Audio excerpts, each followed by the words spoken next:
Les vraies voix Sud Radio, 17h-20h, Philippe David, Cécile de Ménibus. Bonjour à vous, si vous nous entendez, allô, allô, allô, vous avez bien coupé le son, vous n'écoutez que les vraies voix, on vous souhaite la bienvenue, ça va Philippe David? Oh, ça va très bien. Et vous? Eh bien écoutez, ça va très bien. On est allé en reconnaissance que demain et après-demain, on sera où? Au salon de l'agriculture. Et on est allé en reconnaissance, on a été voir nos amis tarnais, on a été bien reçus, et on y sera demain et après-demain, vous pouvez nous rendre visite d'ailleurs. Absolument, chez Lidl, voilà, demain. Si vous avez des courses à faire. Absolument. Il y aura de la nourriture? Oui. Non. Cet homme est un tube digestif ambulant. Non. David, Philippe David, sortez de ce corps de Philippe Bilger, s'il vous plaît. Je vous en prie, on n'est pas si intime vous que ça. ça. Vous ne pourrez pas rentrer intégralement dedans, ça n'est pas possible. Je vous en prie, nous n'avons pas ce type de rapport avec Philippe Bilger. Il y a un problème de dodu aussi, tu vois. Oui, je ne sais pas comment l'or rentre dans l'autre. Je vous en prie, Françoise Degois. Vous entendez ce qu'elle dit? Je ne sais pas comment l'or rentre dans l'autre. Non, mais il faut les inverser. On les a comme les poupées russes, les Mariochka. Oh, je vais vous appeler mes petites Mariochka. Je dirais chauffe qui peut. Mes petits chats. Il y a Jean Garry qui dit merde, j'avais un rendez-vous, j'aurais dû y aller. Jean Garry qui se dit ça y est.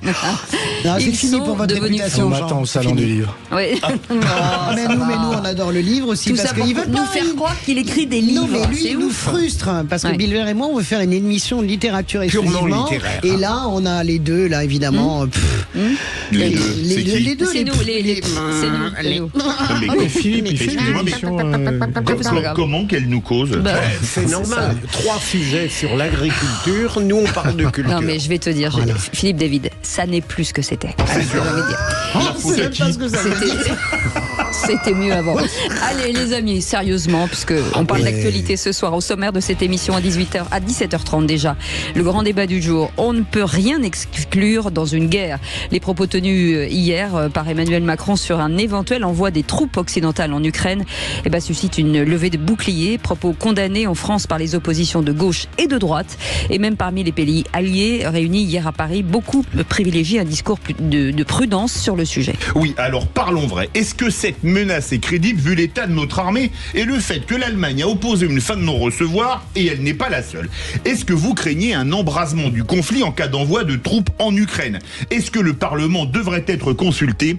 Et à cette question, Macron a-t-il raison d'user de la menace d'envoi de troupes en Ukraine? Vous dites non à 97%. Vous voulez réagir? Le 0826 300 300. Et ce sera le général Dominique Trinquant qui sera avec nous. On sera chef de la mission militaire française auprès de l'ONU et auteur de ce livre, Ce qui nous attend aux éditions Robert Laffont. Et puis, le coup de projecteur des vraies voix à 18h30. Pour la première fois depuis l'introduction du vote direct en 1979 pour les élections européennes, les partis conservateurs et nationalistes pourraient avoir une influence à Bruxelles et Strasbourg. D'après une projection de l'European Council de Foreign Relations publiée fin janvier, l'ascension des partis de droite des États membres de l'Union européenne pourrait modifier la composition même du Parlement européen. Philippe. Alors parlons vrai, est-ce que cette montée des droites s'explique par les problèmes d'immigration dans une grande partie de l'Europe? Y a-t-il un retour de la nation dans les opinions publiques contre l'Europe fédérale? Est-ce que vous comprenez ce basculement à droite des opinions publiques dans pas mal de pays européens? Et à cette question, va-t-on vers un grand basculement à droite aux européennes? Vous dites oui à 89%. Vous voulez réagir? Aude attend vos appels au 0826 300 300. Et c'est Jean-Yves Camus, politologue et spécialiste de l'extrême droite qui sera avec nous. On vous souhaite la bienvenue, les vraies voix, jusqu'à 19h. Les vraies voix Sud Radio. Et est-ce qu'ils vont rester jusqu'au bout après ce qui s'est passé il y a quelques minutes? Philippe Bilger est avec nous, président de l'Institut de la Parole. Comment ça va, Philippe? Ça va, Philippe? Le tube digestif va essayer de penser. Est-ce qu'il y a un cerveau au-dessus? On verra, en tout cas. C'est une bonne question, j'ai pas la réponse. Françoise Degois, éditorialiste Sud Radio. Bonsoir, C'est Françoise. incroyable ce niveau d'agressivité des animateurs dans cette émission. On va rester parce qu'on est courageux. Il en faut du courage. Ouais, c'est ça. Mais vous allez rester parce qu'il y a des gâteaux, c'est tout. on va rester parce que non, Bien on sûr. sait bien pourquoi on reste. Ouais. On reste pour 17h45. Ouais. Qui c'est qui l'a dit? Cécile, Absolument. excusez-moi, pour Françoise Degois, supporter les animateurs, c'est du courage. Pour nous, supporter Françoise Degois, c'est du masochisme. Oui, Vous c'est êtes du d'accord? courage aussi. Il y a une Non, je forme de dirais courage. c'est du talent. Voilà. Merci, je m'y attendais. Jean Garrigue, Mordicus, elle est excellente, historien, Mordicus. président du comité d'histoire parlementaire, auteur de ce livre. Auteur de ces livres. Mais non, Élysée contre Mathilde. Mais non, c'est pas ça, c'est le Non, dernier ça, c'est livre. Mais l'avant-dernier. oui, c'était l'avant-dernier. Mais il en écrit trop. Les jours heureux, un excellent livre. Mon 30e livre. Bah ouais, mais 30. Ouais, oui. Qu'est-ce que vous voulez? Bah vous les faites pas, hein. Vous l'avez écrit avec Fabien Roussel. Pendant que certains mangent et boivent, Oui. comme Philippe. D'autres écrivent. Chacun d'entre eux, vous Allez. avez fait 30 livres. Françoise de Gois, c'est 30 mots dans son vocabulaire. Oh non, mais non. Tu sais que mais là, je ne peux pas vous suivre. une Allez. vanne, pour qu'elle soit crédible, il faut qu'elle soit crédible. Bah pour oui. qu'elle fasse rire. Tu Ouais, fais rire personne. ouais. Ah bah oui. Je vous écrirai un petit Verbatim. Voilà, c'est ça. Allez, 0826 300 300, ce numéro de téléphone que vous affectionnez absolument. Emmanuel de Suresnes est avec nous. Oui, bonjour. Bonjour. Salut Emmanuel. Emmanuel. Alors, Bienvenue chez les fous. Alors Emmanuel, quand on a su que vous étiez Emmanuel de Suresnes, Philippe David a dit ah, Suresnes comme moi. Ben voilà, super. Bon, après vous en faites ce que vous voulez, c'est comme ça. Emmanuel, on parle de quoi dans un instant? Alors moi, je voudrais pousser un petit coup de gueule à propos de ces films de propagande migratoire complètement décalés. Si les conseillers de Monsieur Macron sont hors sol, les gens du CNC sont des extraterrestres, pas au courant de ce qui se passe chez nous. Ils financent des films avec l'argent du contribuable qui font extrêmement peu d'entre eux, ça n'intéresse personne, Oui. plus personne n'y croit. Et néanmoins, ça continue, on a encore un nouveau là qui va sortir. Ah Ça bah fait tomber du attendez. camion. Emmanuel, ne nous dites pas tout. On en parle dans un instant. si. Vous bougez pas. En attendant, on écoute notre répondeur. C'est Martial qui nous appelle de Arles. Oui, bonjour, c'est Martial de Arles. Ce que je ne comprends pas, c'est que depuis ce matin, même hier, on entend parler sans cesse que Emmanuel Macron a donc déclaré les hostilités ouvertes avec la Russie. Mais pourtant, il y a bien un Parlement. Pourquoi des tels sujets comme ça sont décidés uniquement par une personne? Ça, c'est vraiment une question fondamentale. Pourquoi est-ce que il n'y a pas un débat au Parlement? Pourquoi il engage la France entière dans un conflit ouvert? Il y a quand même des gens qui n'ont pas voté pour lui dans ce pays et qui sont en désaccord avec lui. Donc, au moins, ça a le mérite d'être étudié au Parlement. Voilà. Oui, je voulais dire qu'il va y avoir un débat au Parlement. justement. L'Élysée l'a annoncé ce matin. Il n'a pas donné l'ordre. Le débat au Parlement, officiellement, va porter sur l'aide accordée le 16 février à l'Ukraine, l'aide de 3 milliards. Bilatéral avec l'Ukraine. Les 3 milliards d'euros, surtout parce que c'est ça qui coince. Mais je veux dire, c'est pas évidemment que cette question-là sera. Mais c'est très intéressant d'entendre Martial. C'est très intéressant de voir à quel point cette phrase, en fait, elle est heurtante. Elle touche le cœur des gens. Elle fait flipper les gens qui ne connaissent pas forcément la situation. Et bien sûr qu'ils n'engagent pas les hostilités, etc. Mais regardez comment c'est perçu par des gens qui n'ont pas le nez sur les dépêches AFP toute la journée comme nous. Philippe Bilger. Il y aura un débat au Parlement, donc à mon avis, Martial a tort de s'inquiéter. Oui. Non, c'est une très bonne chose. Au contraire, qu'il y ait un débat au Parlement. Oui, bien ce sûr. sont des décisions. Et c'est un moment aussi de clarification pour toutes les forces politiques. Moi, je trouve ça très, très utile. Maintenant, c'est vrai que provoquer ce débat ou faire précéder ce débat par cette petite phrase qui finalement était juste une provocation, parce qu'on sait très bien qu'il y aura pas de troupes françaises au sol qui seront envoyées en Ukraine. On déclare pas la guerre à Vladimir Poutine, c'est totalement impensable. Ça a d'ailleurs été tout de suite repris par tous les autres pays européens. Donc voilà, ça fait partie de ces couacs, de ces maladresses, de ces provocations, je sais pas comment le dire, qui polluent le débat politique et qui angoissent les gens. Vraiment très angoissés, franchement.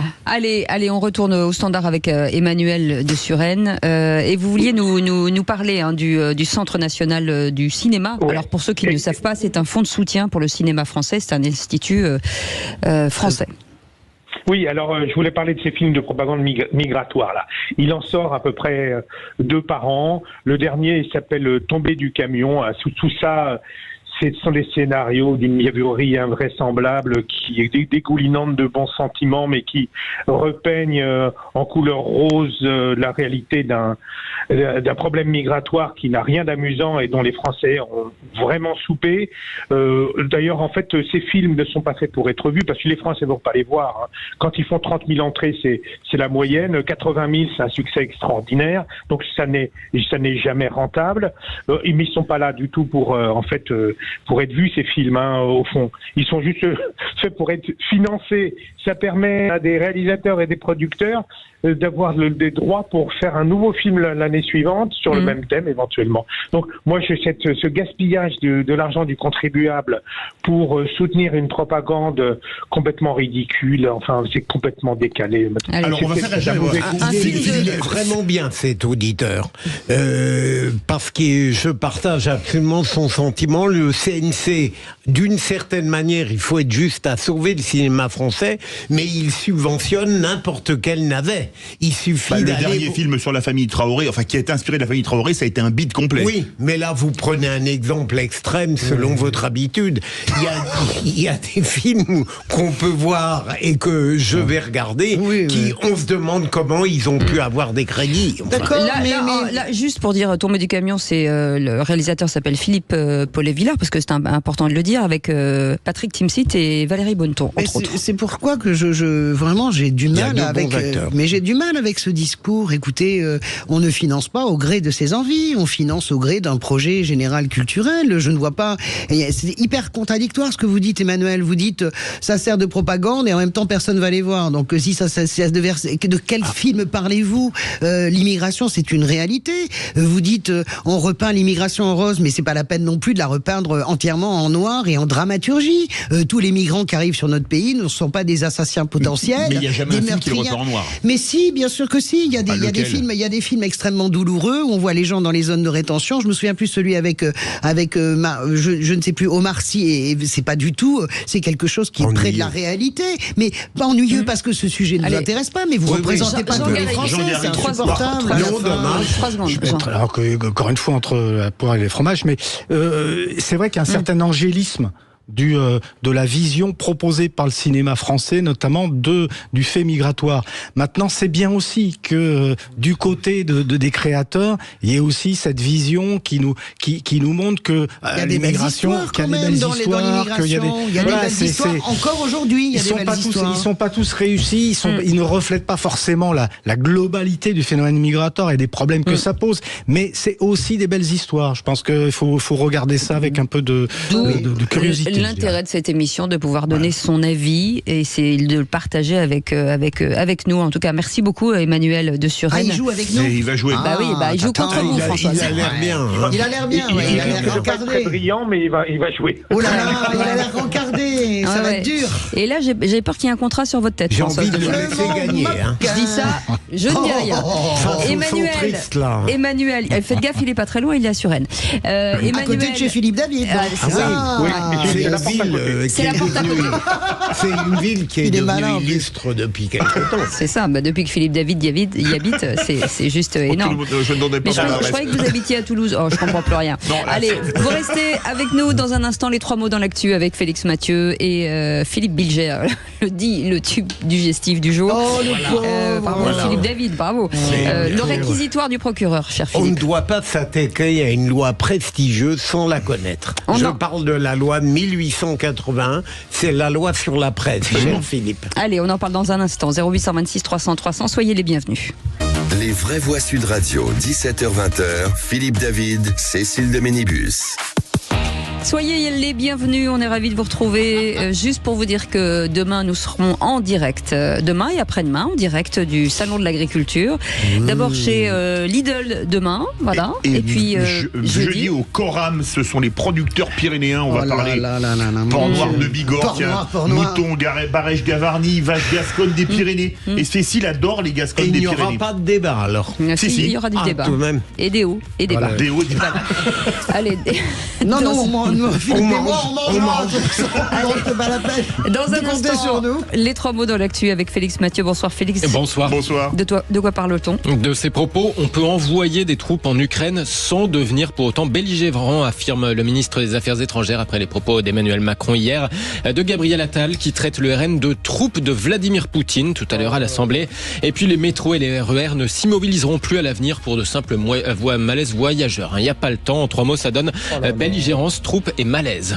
Allez, tout de suite le réquisitoire du procureur. Les vraies voix Sud Radio, le réquisitoire du procureur. Philippe Bilger. Et vous les requérir sur la loi du 29 juillet 1881, une époque où vous étiez jeune magistrat d'ailleurs. C'est une loi que j'ai... En effet, c'est une loi il que était j'ai déjà beaucoup- expérimenté. C'est une loi que j'ai beaucoup appréciée et connue quand j'étais ministère insolence. public à une chambre assez connue à l'époque, 17e chambre Bah oui, correctionnelle. bien sûr. Et ce que j'ai aimé dans la loi de 1881, c'est que c'est pas du droit, c'est du byzantinisme intellectuel. Ça m'a rappelé mes études d'Hippocagne et de Cagne. Et là, en l'occurrence, nous avons des élus et des fonctionnaires qui ont voulu altérer les fondements essentiels de cette loi. Caractère pénal, procédure exigeante, sophistiquée, et dernier élément, bien sûr, courte prescription de 3 mois, facile à justifier. Je le ferai si nous n'étions pas pressés par le temps pour entendre tout à l'heure Françoise de Gois. Pareil. Et Jean Garrigue. Non, mais moi, de toute façon, je n'existe pas. Non, c'est parce que je lui J'ai de la donne toujours- lumière. Non, mais c'est parce que je lui donne toujours raison. Mais Je C'est une sais que privace son entre nous et crime moi. Allez, a allez. toujours sa place ici. Et Mais c'est quoi ce bruit là? C'est quelqu'un. C'est un cheval du salon. sérieusement. Et donc les élus et fonctionnaires se sont permis de vouloir modifier la prescription de 3 mois en la faisant de 1 an. Heureusement, certains se sont émus de cela et ont considéré que ça allait porter atteinte à un monument de notre législation, même si depuis 1881, la loi a été changée une quinzaine de fois au regard des conjonctures politiques. Donc, mais tout de même, pour rester sérieux, il faut faire attention lorsqu'on change une loi fondamentale et dont les principes sont tout à fait importants, de le faire en connaissance de cause et de ne pas, par besoin pour sauvegarder les élus et fonctionnaires. Voilà. Et malheureusement, on n'a plus le temps de faire réagir nos vraies voix. Pour une fois, j'ai été long. On est très en retard. Désolé. Tout de suite, Bravo, de toute façon, il n'y a rien Voilà. à ajouter. Ah, Tout vous de êtes suite, d'accord? Ah, ben, bien Les sûr, trois un mots. monument du droit français. Georges Clémenceau. L'actu. Les vraies voix Sud Radio.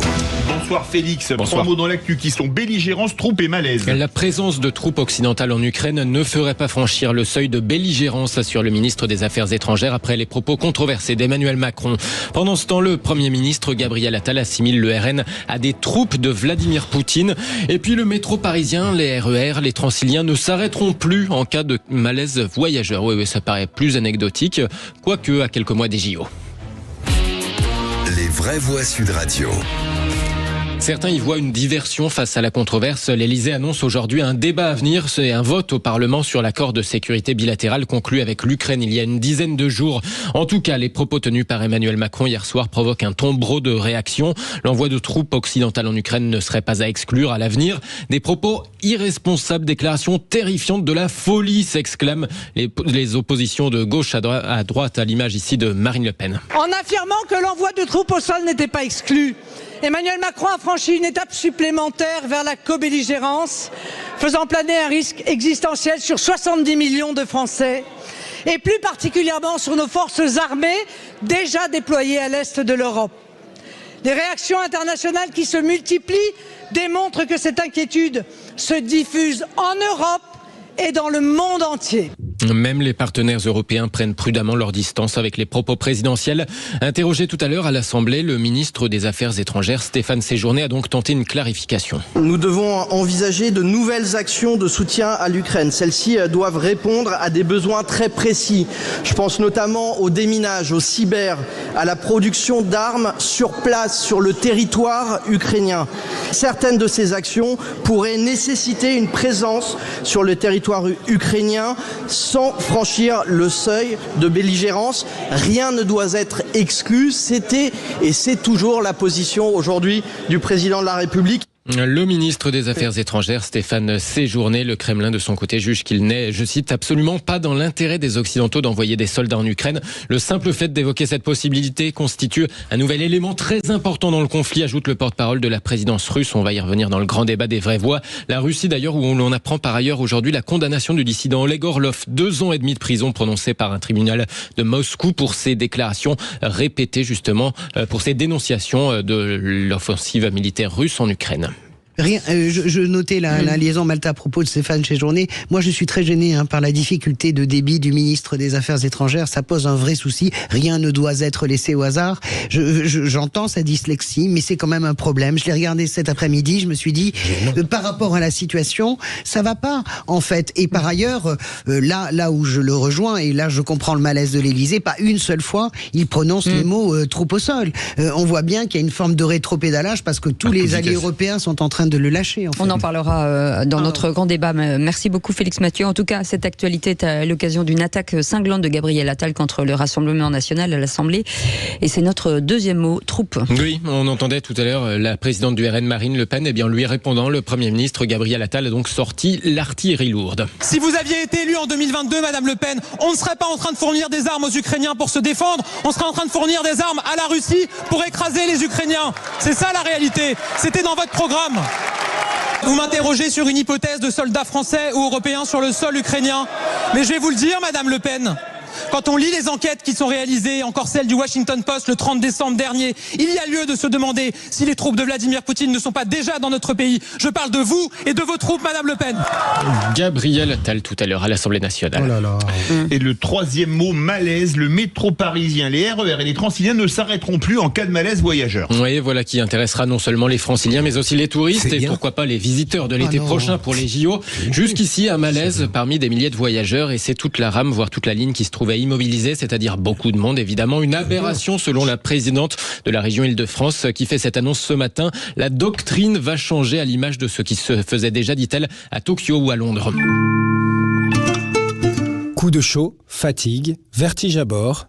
Si vous constatez qu'un voyageur présente des signes de malaise léger, nous vous invitons à l'accompagner hors du train et à alerter nos agents via les bornes d'appel présentes sur les quais. Alors cette annonce, elle était d'ailleurs en vigueur déjà depuis quelques mois dans les transports franciliens. C'est la consigne officielle désormais en cas de malheur, en cas de malaise voyageur et de malheur aussi. En cas de malaise, on l'évacue sur le quai le voyageur et on laisse la rame repartir. Ouais, dis donc. Ça doit désencombrer un peu tout ça. C'est quelques mois plus logique, bien sûr. On le sort. Moi, je trouve pas ça logique. Enfin, honnêtement, en cas de crise cardiaque, c'est complètement. Mais vous êtes cinglé en fait. Mais vous vous rendez compte? Attendez, François, il ne s'agit pas de. On a quelqu'un qui a un malaise. On le garde dans le wagon. Eh bien, il est si simple d'arrêter, de la faire sortir. Mais non, justement, ils n'arrêtent pas. Mais non, ils n'arrêtent pas. Ils n'arrêtent pas. Vous avez compris le truc. C'est qu'on attend la station suivante. Oui, c'est toujours une minute, pas plus. Oui.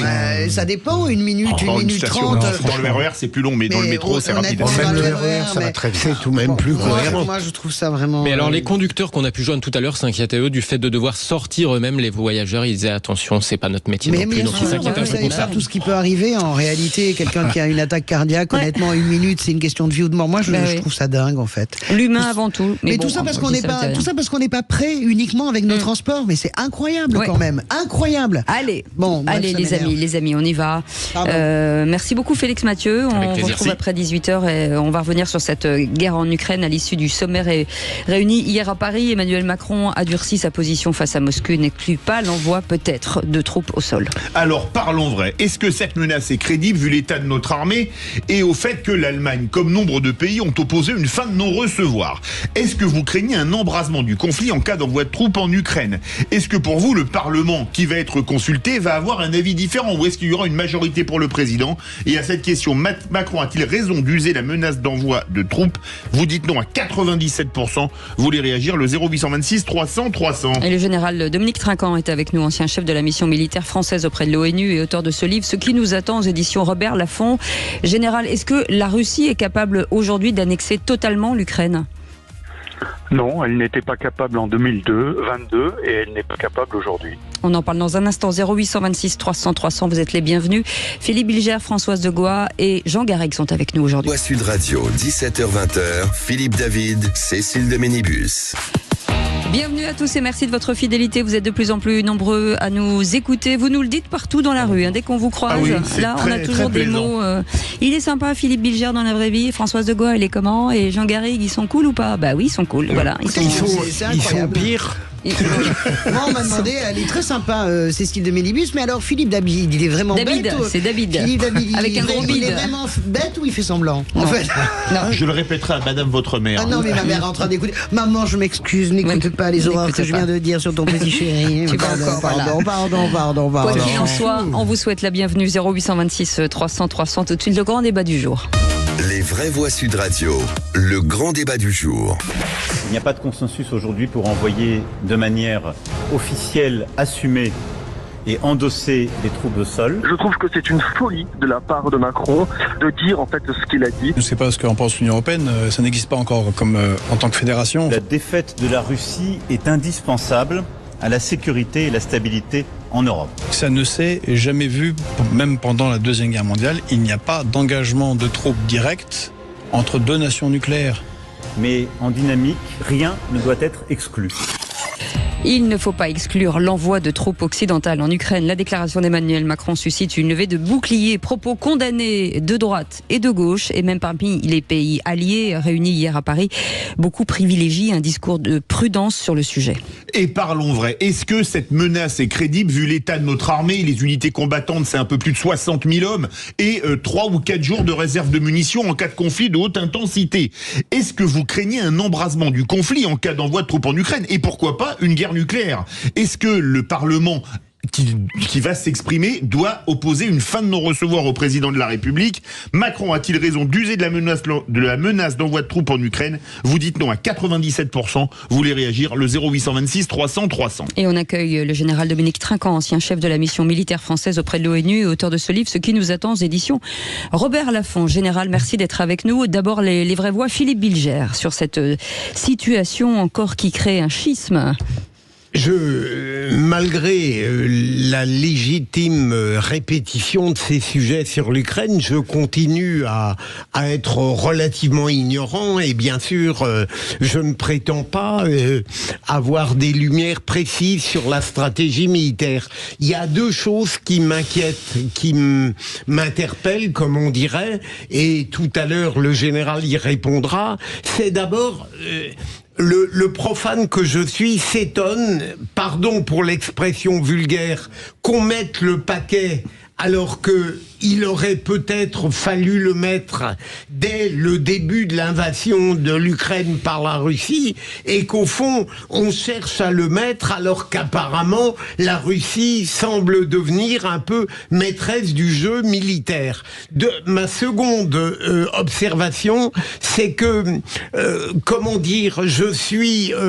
comme beaucoup de Français, peut-être, emplis d'une sorte de lassitude, voire de résignation, face à ce qui peut apparaître comme un conflit interminable, mais qui, pour l'instant, semble donner une supériorité presque facile à la Russie, et ce sont des interrogations, bien sûr. Françoise Degois. D'abord, le premier point, c'est qu'on peut imaginer une stratégie de communication. Boris Johnson, dans son langage fleuri, appelle ça le dead catting, c'est-à-dire vous balancez un chat mort sur la table, le dead catting, le chat mort, pour faire diversion. Le week-end a été épouvantable pour Emmanuel Macron.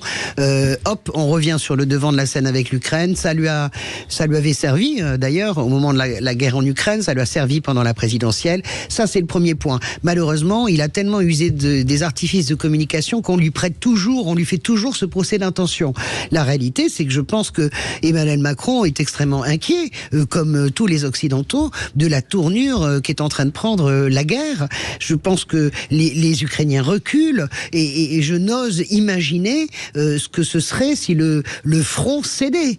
Moi, je ne fais pas partie des gens qui pensent que Vladimir Poutine est extrêmement gentil, bien élevé, aimable et qu'il s'arrêtera là où il a dit qu'il s'arrêterait. Le problème de Emmanuel Macron, c'est qu'il se rend compte, comme tous les Occidentaux, qu'ils n'ont peut-être pas été à la hauteur de leurs promesses, qu'ils ont tous trop tardé dans l'envoi d'un certain nombre de matériel. Il y a ce qui a été dit et ce qui a été fait, et que les Ukrainiens sont maintenant dans une situation quasiment au pied du mur. Donc, je pense que c'est une folie pour Emmanuel Macron de brandir cela. Je pense qu'il crée de l'angoisse inutile chez les gens. Ça, c'est le point. Mais le deuxième point, derrière cette stratégie de provocation et de diversion de communication, il y a une réalité. Vladimir Poutine ne peut pas gagner cette guerre. Ça n'est pas possible. Et là-dessus, il a raison. Jean Garrigue. Oui, je pense à peu près comme Françoise. Emmanuel Macron a toujours été fasciné par cette idée du chef de guerre depuis qu'il est arrivé au pouvoir, et il nous l'a montré. Il a même mis le blouson du CPA-10, les commandos parachutistes de l'Air 10, etc. Il a mis une tenue de pilote sur une base aérienne, sous-marinier, oui. Et il a, au moment de la crise du Covid, il a déclaré la guerre au Covid. Enfin, c'est quelque chose qui le fascine. C'est le modèle gaullien, etc. En l'occurrence, on se demande pourquoi il a été brandir cette menace, parce que c'est une menace pour la plupart des Français qui, je pense que le général Trinquant nous le dira, est à peu près irréalisable, si ce n'est envoyer peut-être des troupes pour expliquer des conseillers militaires. Des conseillers militaires. Qui y sont déjà. Bon, il a voulu installer peut-être de manière dramatique cette question de l'Ukraine dans le débat, parce que c'est vrai que, comme le dit Françoise, on est dans une période de recul pour l'Ukraine et d'avancer pour la Russie, mais il l'a fait de la plus mauvaise manière, en fait, et c'est ça qui pose problème. C'est une erreur de communication de plus, même si, et je termine quand même là-dessus, l'idée quand même de placer cette question de la guerre en Ukraine au cœur de la campagne électorale des élections européennes, je pense qu'elle a son utilité, et on le verra dans le débat qui suivra. Absolument. Mon général, est-ce que la parole de la France est encore crédible, vu les propos du président de la République, puisque le chancelier allemand Olaf Scholz et d'autres dirigeants européens, l'OTAN, la Suède, la Grèce, ont pris leur distance par rapport à ces propos? Est-ce que la parole du président de la République est encore monétisée ou pas? Alors vous noterez que toutes les réactions négatives viennent de pays de l'Ouest. Le Royaume-Uni, l'Allemagne, l'Espagne, l'Italie. Les pays de Visegrad aussi. Bien sûr, le groupe de Visegrad n'est pas d'accord non plus. Hein. Non. Ah si, République tchèque, je n'ai pas entendu la Pologne, je n'ai pas entendu les pays baltes. Si, d'accord, les pays baltes, non, bien sûr. Les pays baltes, non, mais en tout cas, la Tchéquie. Si vous me laissez développer, ça sera gentil. Allez-y, mon général. Donc, ça, c'est le premier point. Le deuxième point, c'est que, comme vous l'avez dit tous d'ailleurs, peut-être eût-il fallu réagir plus tôt, c'est-à-dire il y a 2 ans. Depuis 2 ans, on n'arrête pas de dire on peut pas donner de canon, on peut pas donner de chars, on peut pas donner d'avions, et petit à petit on donne tout ça. On s'est mis nous-mêmes des barrières. Or là, ce qui est annoncé, c'est aucune option ne doit être exclue. Alors permettez-moi, en tant que militaire, de dire que dans l'armée, on étudie toutes les options, et de préférence les pires. Ça ne veut pas dire qu'on va les jouer, ça veut dire qu'on doit les étudier. Et dans le cas présent, dans la situation actuelle, où je voudrais pas être aussi négatif que vous sur la Russie qui avance, etc. Elle a pris Adviska au bout de 4 mois de combat. Il faut rappeler qu'elle n'était pas tombée depuis 2014. Donc au bout de 4 mois de combat, avec 16 000 hommes perdus. Donc ça veut dire que c'est un gain, il n'y a aucun doute, c'est une victoire tactique russe, mais on ne peut pas dire que ce soit une percée fulgurante. Donc, dans l'état de la situation actuelle, il s'agit de donner un électrochoc de façon à ce que les Européens se réveillent. Et si vous voulez, moi j'aime beaucoup les Allemands qui disent qu'il faut être prêt à la guerre dans 5 ans. Et pourquoi pas dans 4, pourquoi pas dans 3, pourquoi pas dans 2 ? Tout simplement parce qu'ils ne sont pas capables aujourd'hui. Donc ils placent la date à l'aune de leur capacité. Or je rappelle que la guerre, ça se fait toujours par rapport à l'ennemi et non pas par rapport à ses moyens. Donc si vous voulez, je pense que cette discussion qui a eu lieu hier, il y a un certain nombre de pays qui ont mis ça sur la table. Le président a dit bien sûr il n'y a pas de consensus. Mais il ne faut pas se mettre de barrières et il faut réfléchir à toutes les options. Général Trinquant, juste, j'entends tout ce que vous dites. Vous êtes un spécialiste, évidemment, de l'armée. La réalité, c'est que nous faisons de la politique dans le bon sens du terme, mais politiquement, c'est impossible de fonctionner comme ça en tant que chef de l'État. Il est impossible qu'à 23h, le président de la République explique l'engagement. Je vois bien comment vous balayez notamment l'Allemagne et comment vous balayez les réticences et la levée de boucliers, mais quand vous voyez la communication de l'OTAN cet après-midi, quand vous voyez le Royaume-Uni, comme le dit Jean, quand vous voyez Olaf Scholz, vous pouvez quand même admettre qu'il y a quelque chose qui ne se fait pas. Vos discussions stratégiques, vous les avez dans une salle d'état-major, il est chef d'état-major, mais c'est pas pour arriver sans filtre, sans surmoi, devant des millions de gens, leur disant, vous savez, je n'explique pas ça. Vous ne pouvez pas cautionner ça, en général, c'est pas possible. Attendez, vous me demandez pas de cautionner une parole politique. Moi, je fais pas de politique. Moi, je suis en train de vous expliquer qu'est-ce que ça veut dire. Concrètement. Alors j'entends un peu dire n'importe quoi. Tout à l'heure, j'entendais un de vos auditeurs qui disait on n'a même pas fait ça pendant la Seconde Guerre mondiale avec l'arme nucléaire. Pardonnez-moi, il n'y avait pas d'arme nucléaire pendant la Seconde Guerre mondiale. Non, c'était dans le micro-trottoir. Bien sûr qu'il n'y avait pas d'arme nucléaire, mais vous ne pouvez pas. Je suis là pour vous donner les remarques d'un militaire sur le fait qu'on doit absolument étudier toutes les options. Et quand l'OTAN vous dit qu'il n'en est pas question, eh bien, s'ils n'étudient pas des plans de l'OTAN avec de l'OTAN qui rentrerait en Ukraine, ils ont tort. Ça veut pas dire qu'on va le faire. Il vaut mieux ça pas veut le dire qu'il faut l'étudier. D'accord, mais c'est pas la peine de tout dire aux citoyens. Franchement. Mon général, puis-je me permettre de vous demander, pour le profane, quels sont les déficits à l'heure actuelle structurels qui, en Ukraine, donnent l'impression que, en réalité, ce pays est mal barré, si vous m'autorisez cette expression, face à la Russie. Qu'est-ce qui manque fondamentalement ? Alors, il manque fondamentalement quelque chose que là, nous ne pouvons pas leur donner, c'est la force humaine, c'est-à-dire le nombre de soldats.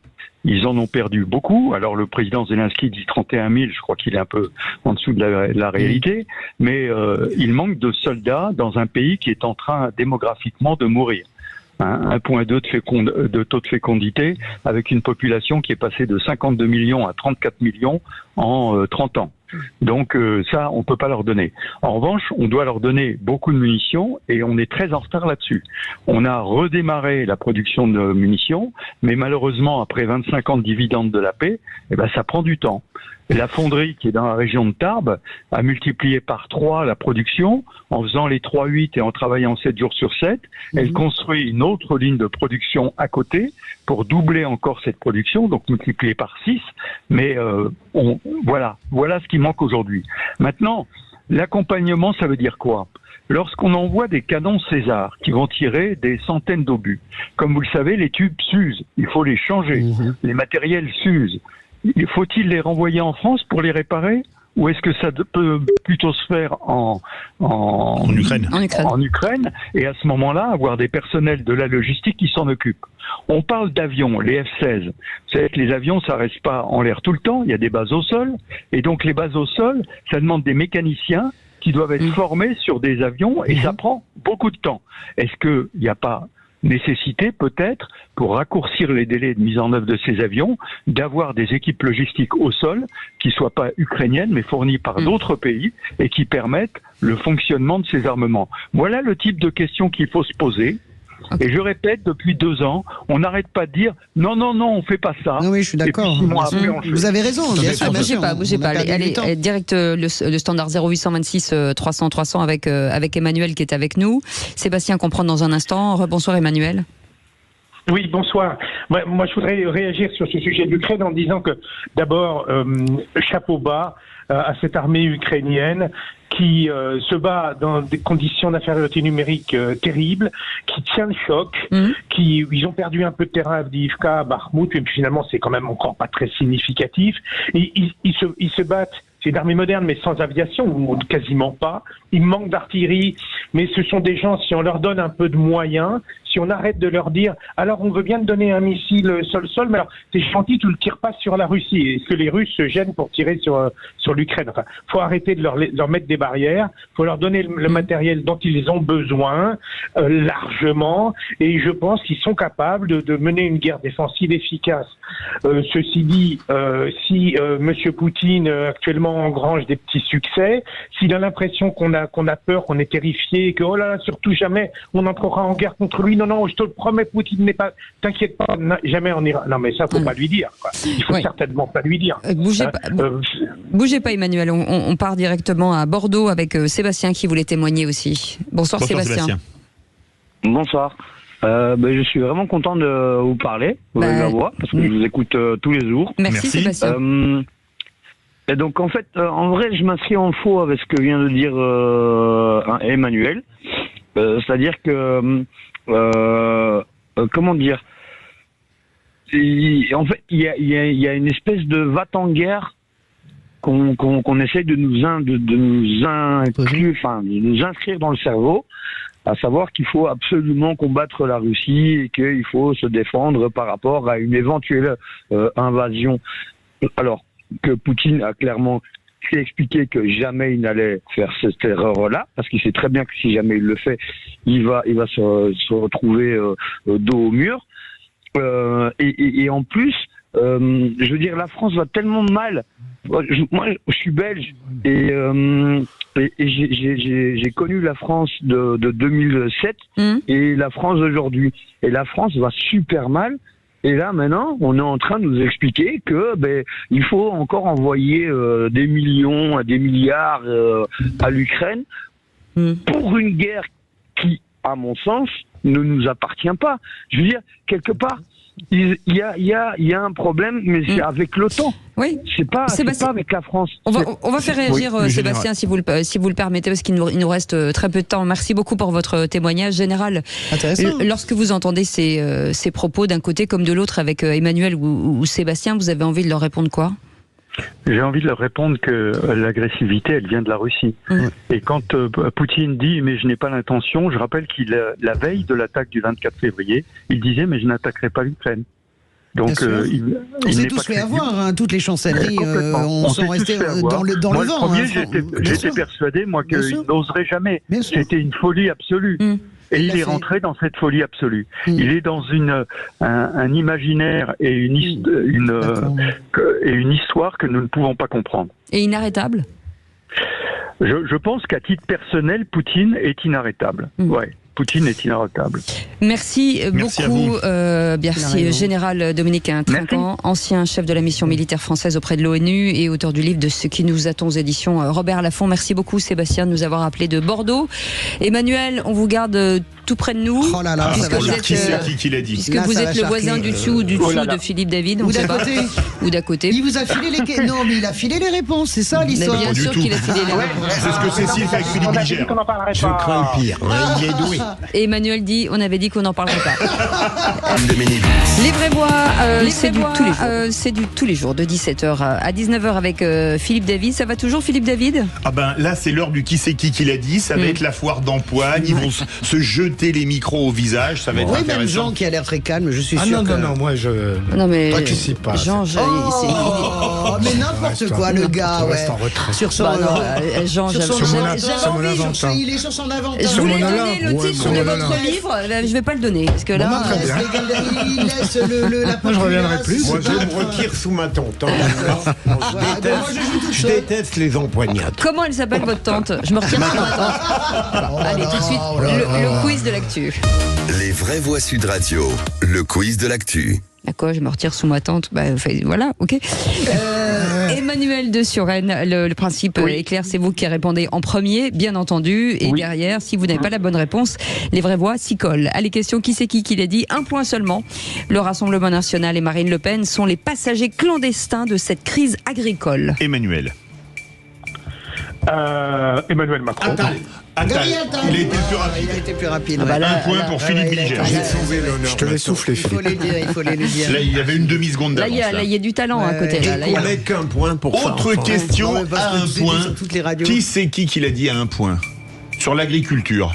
Nous, ce qu'on a besoin, c'est plus d'Europe, pas moins d'Europe. Emmanuel.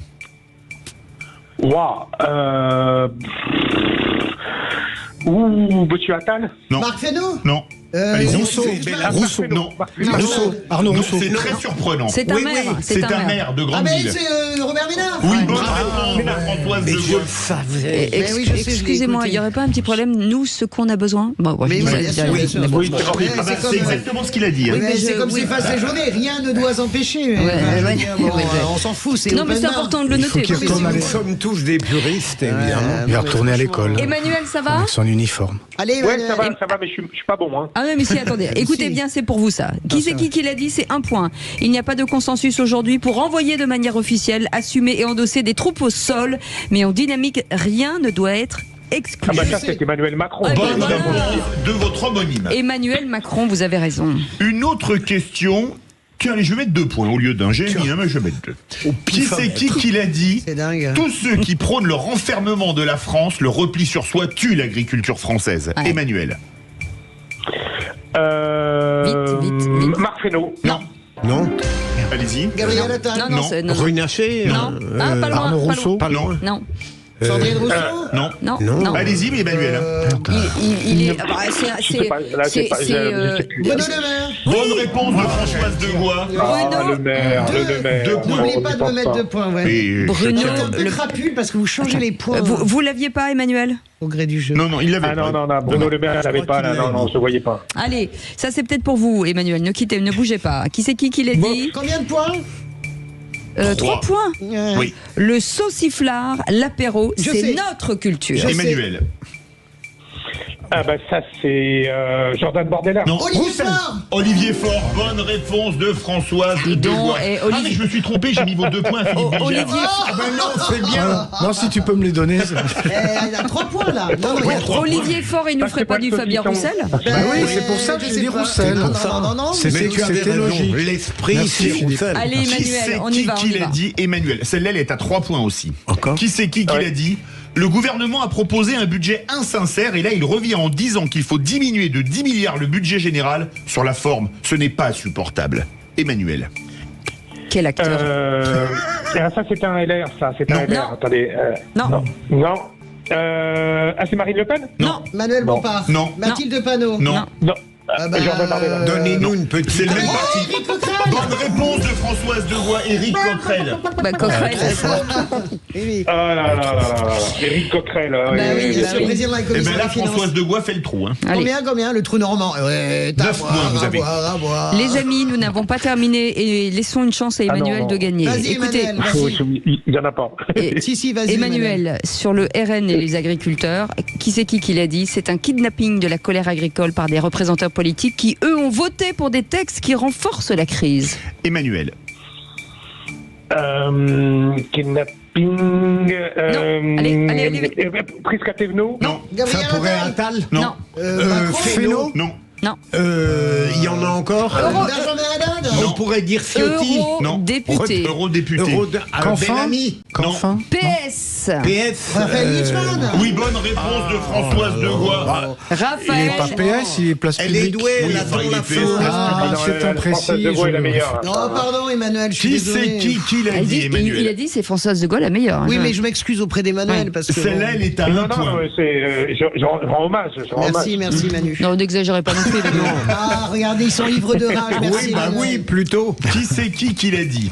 À 1 point. L'accueil que nous recevons au Salon de l'Agriculture est bienveillant et chaleureux, C'est Emmanuel. facile. c'est. Attendez, Emmanuel. Attendez, C'est pas Emmanuel Macron. Non. Vas-y. Bardella. Bonne réponse de Philippe Bilger. C'est Non, Bardella. Mais Non. pourquoi il n'a pas dit Bardella? Il l'a dit. Non, il est Bardella. Marine Le Pen. Non, mais arrêtez de parler en même temps que lui. Il a dit Marine Le Pen. Voilà. Et tout à l'heure, il avait répondu. Françoise a repris sa réponse. C'est pas vrai, quel menteur tu fais. Non, on compte.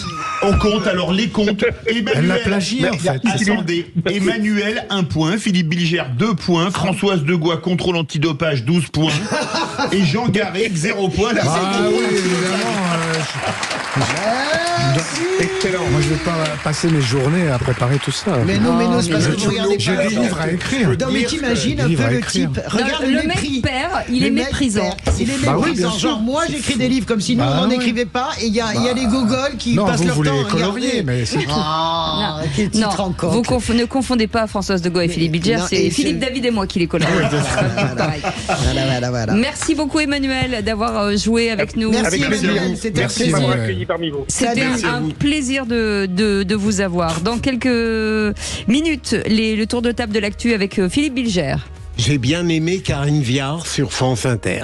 Avec Françoise Degois. Je vais parler du tour de vis passé inaperçu mais qui arrive de l'assurance chômage. Et avec Jean Garrigue. De l'uniforme à l'école, je suis pour. Allez, on en parle dans un instant. 0826 300 300. On adore vous parler et on adore que vous passiez à l'antenne à tous. À l'écoute de Sud Radio. Merci beaucoup Elsa. Et dans quelques instants, mon coup de gueule sera contre les imams radicaux nostalgiques de la France. Et tout de suite la météo. La météo Sud Radio. Et c'est le retour de Rémi André avec un peu de bonnes nouvelles, mon cher Rémi. Oui, une petite accalmie pour demain. Alors évidemment, ça replongera ensuite jeudi, mais là, demain, on profitera d'une journée plutôt sèche. Le matin, nous aurons encore droit à quelques averses, notamment sur les Pyrénées-Orientales qui en ont besoin. Sur les Alpes, cela va se contenter des Alpes frontalières. Nous aurons donc quelques ondées encore, mais ensuite, tout cela va s'arranger avec le retour de belles éclaircies dans l'après-midi sur toute la moitié sud, sur le nord-est. Nous aurons donc droit à une journée plus agréable. Les nuages reviendront tout de même dans l'après-midi par la Manche du côté du nord-ouest. Les températures, quant à elles, atteindront les 11 degrés à Lille, 12 degrés, vous voyez, à Paris, 11 degrés à Toulouse et nous pourrions aller à Marseille ou Toulon jusqu'à 17 à 18 degrés. Merci. Merci beaucoup Rémi. Pardon Philippe. Les vraies voix Sud Radio, 17h-20h, Philippe David, Cécile de Ménibus. Bienvenue à tous, on est ravis de vous retrouver avec nos vraies voix du jour. Jean Garrigue est avec nous, historien, président du comité d'histoire parlementaire et ce livre, Nos jours heureux quand les Français rêvaient encore, chez Payot. Françoise Degois est avec nous et bien entendu Philippe Bilger, 0826 300 300 et vous pouvez réagir quand vous voulez. Tout de suite le tour de table de l'actu des vraies voix. Non, c'est pas tout de suite. Pas du tout. Félix Mathieu. Mais pourquoi vous dites ça Philippe? Vous imitez ma voix. Qu'est-ce que je vous imite bien? Dans un instant, on va partir au salon de l'agriculture, si vous voulez bien, le salon de l'agriculture où le stand de Lactalis a encore été visé, cette fois par des membres de la Confédération paysanne. Vous avez aimé le feuilleton de l'imam Majoubi qui, à peine expulsé de France vers la Tunisie, pour avoir proféré des propos haineux sur le drapeau, les femmes, les juifs et la société française demandent à revenir ici quelques jours après être entrés dans son pays. Vous allez adorer le feuilleton de l'imam Iqiyoussen saison 2, qui commence puisque 1 an et demi après son expulsion vers le Maroc, pour avoir fait des prêches contre la laïcité, l'égalité homme-femme ou encore les juifs, demande désormais à revenir en France, la justice devant statuer le 11 mars prochain. Et je ne supporte plus que des gens qui crachent sur notre drapeau, qualifié de satanique, qui ose dire qu'un homme ne doit pas laisser une femme sortir seule du foyer, ou que le peuple juif est un ennemi, et pu rester aussi longtemps en France sans que cela n'ait conduit à leur expulsion immédiate. Pire, que des gens qui ont osé appeler, je cite, à la destruction de la société occidentale jugée décadente, fait l'éloge de la charia, seule loi légitime et juste à leurs yeux, et regrettaient que les mosquées ne produisent plus de combattants comme au temps du prophète, ou encore d'avoir qualifié de grands combattants face aux Américains et grand défenseur de l'islam un certain Oussama Ben Laden veuille revenir dans un pays si étranger à leur non-valeur. Ce n'était pas le best-of mais le worst-of des imams Majoubi et Iqiyoussen, et je tiens à dire que ces gens qui haïssent la France, la civilisation occidentale, la liberté, nos valeurs, les femmes, les juifs, les chrétiens n'ont rien à faire ici. Restez chez vous, les koufars laïcards que nous sommes n'ont absolument pas envie de vous revoir. Philippe Bilger. En même temps, pour faire aimer la France, il y a un bon moyen, on les expulse et ils la regrettent. Ça pourrait être une bonne méthode. Françoise Degois. Vous avez oublié les homosexuels aussi, parce que c'est vraiment ce qui les caractérise, mais pas simplement. Là, aussi, j'aurais ajouté. LGBT, si vous voulez, c'est le dénominateur commun du rejet et de la détestation des 3 grandes religions du livre. Donc là-dessus, il n'y a aucun, aucune jalousie entre les catholiques, les juifs et les musulmans. Je suis d'accord, absolument. Mais Iqiyoussen, restez s'il vous plaît au Maroc. Vous êtes très bien. C'est un pays absolument magnifique. Je le dis de tout cœur. Voilà. Il fait beau. Ne revenez pas en France. Voilà. Vous n'êtes pas bienvenue. Jean Garrigue. Philippe, vous avez été excellent comme d'habitude. Merci. Rien à rajouter. Vous êtes un peu en deçà de la réalité. Mais demain, Jean pourra dire exceptionnel. Non, parfois vous êtes bas de plafond, mais là c'était très bien. C'est très bien. Parfois. J'aime tellement cette les jours où vous êtes là, je me mets à votre niveau. Hein. Non, mais pas du tout. Regardez, je suis là, je vous ai rehaussé. J'ai amené un peu une lumière dans les ténèbres de votre esprit. Enfin, si tant est qu'il y ait quelque chose sous ce crâne, je ne suis pas sûr. Je n'ai qu'un mot à dire, amen. Allez, on y va. Tout de suite, direction le salon de l'agriculture avec vous, Félix Mathieu. Oui, le salon où tout à l'heure, en début d'après-midi, le stand de Lactalis a de nouveau été visé. Alors déjà, samedi dernier, des membres de la Confédération paysanne avaient déversé du fumier sur place. Cette fois, ils ont débarqué avec une vache pour déployer des banderoles et couvrir le stand d'autocollants sur lesquels on pouvait lire, je cite, « Les industriels font leur beurre sur notre dos ». Bonsoir Stéphane Gallet. Bonsoir. Merci d'être avec nous dans Les Vraies Voix sur Sud Radio, secrétaire national en charge de l'élevage à la Confédération paysanne. Alors vous étiez sur place tout à l'heure pour cette action au Salon de l'agriculture. Expliquez-nous pourquoi Lactalis, par exemple, achète sous le coût de production. En fait, je voulais juste rectifier une chose. C'est pas nous qui avons versé du fumier ce samedi sur le stand. Par contre, l'action qu'on a menée, elle fait suite à une action qu'on a déjà menée à Laval en occupant le siège social de Lactalis. Oui. Et pour nous, Lactalis, ça représente un peu l'image parfaite du prédateur de la valeur, celui qui pour faire des profits exagérés d'ailleurs, déshabille un peu la rémunération des producteurs et voilà, comme vous le disiez, profite de la valeur ajoutée qui est créée par le travail des paysans et des paysannes. C'est-à-dire que, par exemple, très concrètement, le prix proposé par Lactalis est sous le coût de production dans les fermes. Nous, en fait, on revendiquait un prix à 500 € les 1000 litres de lait pour couvrir le coût de production, la rémunération des paysans et des paysannes et la protection sociale. Ça nous paraît le minimum pour que les paysans et paysannes puissent espérer avoir un avenir serein dans les fermes. Et donc Lactalis essaye dans les négociations, à proposer des prix largement en dessous, à 420 € les 1000 litres, et qui correspondent pas au coût de production et au coût de revient en fait des 1000 litres de lait. Donc voilà, c'est l'exemple parfait en fait d'une entreprise qui fait des profits sur la valeur ajoutée, sur le travail des paysans et des paysannes. Et donc ça, c'est inacceptable en fait. C'est ça qu'on dénonce et c'est ça qu'on voulait mettre en lumière aujourd'hui en faisant l'action sur leur stand. Et qu'est-ce qu'ils vous répondent quand, par exemple, vous allez à leur siège à Laval ? Ils nous ont surtout pas répondu en fait, parce que Emmanuel Beignet était là-bas, on l'a appris après, était au siège, il n'a pas daigné venir nous voir. Nous, c'était une des conditions pour lever le camp, entre guillemets, c'était qu'on rencontre un des actionnaires de Lactalis. Il est parti, il nous a pas répondu. Là, ils sont pas venus à notre rencontre non plus.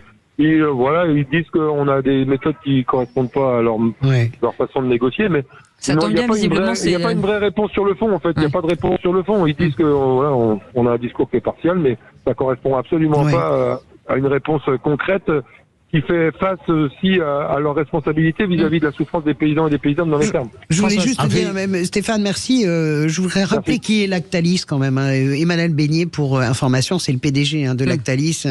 Quelqu'un qui est très difficile dans les négociations. Usine créée, groupe créé par André Beignet. 29 milliards d'euros de chiffre d'affaires. Des bénéfices extraordinaire, des bénéfices nets extraordinaires l'an dernier.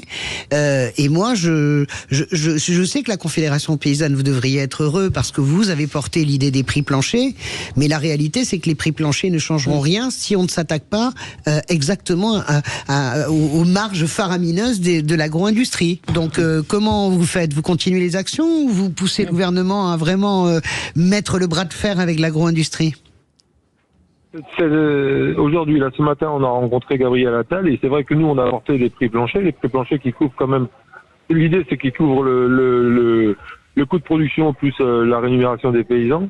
Alors, on sait que ça sera pas suffisant, qu'il faudra aller plus loin, mais au moins, c'est une porte d'entrée déjà pour inverser un peu la marchandisation et on veut dire le libéralisme ambiant qui détruit l'agriculture française. Donc voilà, pour nous, c'est un pied dans la porte. On sait qu'il faudra aller plus loin dans les combats, qu'il faudra aussi construire peut-être collectivement avec les autres acteurs du monde agricole quelque chose qui soit plus contraignant. Voilà, c'est vrai que c'est un souhait, c'est que il y a quelque chose qui soit contraignant auprès des transformateurs et auprès des distributeurs pour qu'ils se mettent en face de leur responsabilité et qu'ils partagent de la valeur avec les producteurs. Merci Stéphane Gallet d'avoir été avec nous, secrétaire national en charge de l'élevage à la Confédération Paysanne. Merci beaucoup Félix Mathieu. Avec plaisir.